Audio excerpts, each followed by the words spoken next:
Он имеет форму пятигранника и, скорее всего, это древняя мельница. Новый объект, который нашли в Джарахском районе, еще предстоит детально изучить. Сотрудники Джарахско-Асинского музея-заповедника предполагают, что это та самая мельница, о которой рассказывало старшее поколение. Новый объект культурного наследия обнаружен на территории близ башенного комплекса Кахк. Это сейчас здесь тихо и слышны лишь звуки природы. Но когда-то мельница была одним из центральных строений поселения. Здесь кипела жизнь, и благодаря этим жерновам наши предки могли производить хлеб.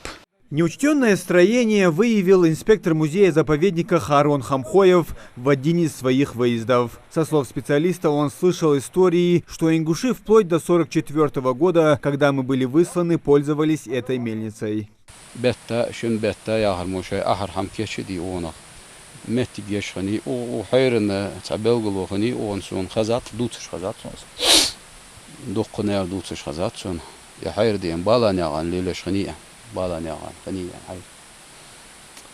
Анзама ореш хнятер, яхидин адожер, хнятер.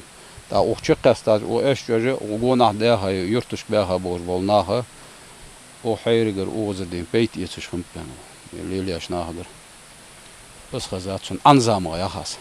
Вешт анзама ячешан масдоштайпен доконердин, шушай хайриш хни хидоаш метти. Внутри объекта лежат жернова, мельничные каменные круги для размола зерна. Один из них сохранил свою первоначальную форму, а второй разломлен на две части. На сегодня целыми остались только каменные элементы мельницы. Лопасти турбины, которые раскручивались за счет движения воды, как и крышу, делали из деревянных материалов. И от них, соответственно, ничего не осталось.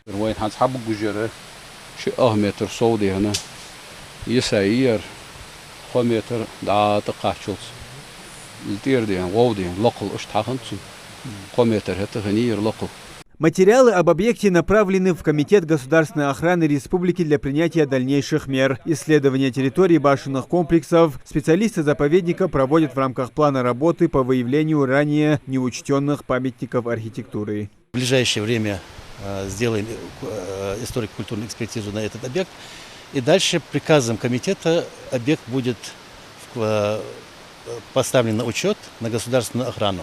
То есть он будет иметь статус объект выявленный объект культурного наследия. Ему будет находиться на учете и под государственной охраной. Последний месяц у нас помимо этого объекта выявлена ранее мусульманская мечеть Керби, горное население Керби, также каменные хранилища в горном населении Кост. Это вот буквально несколько дней назад.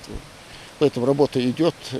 Ингушетии очень много еще, как мы видим, что не исследований, поэтому работа будет продолжаться. Башенный комплекс Кахк, жители которого и использовали мельницу, расположен на горном склоне в 2 километрах от Хамхи. В настоящее время на территории замкового поселка находятся по одной боевой и полубоевой башни и 5 жилых. Предположительно, эти постройки с помощью длинной оборонительной стены были объединены в единый замковый комплекс позднего средневековья, а обнаруженная мельница – еще одна причина к более тщательному исследованию древнего поселения. Муслим Ганиев, Джамалей Султыгов. Новости 20.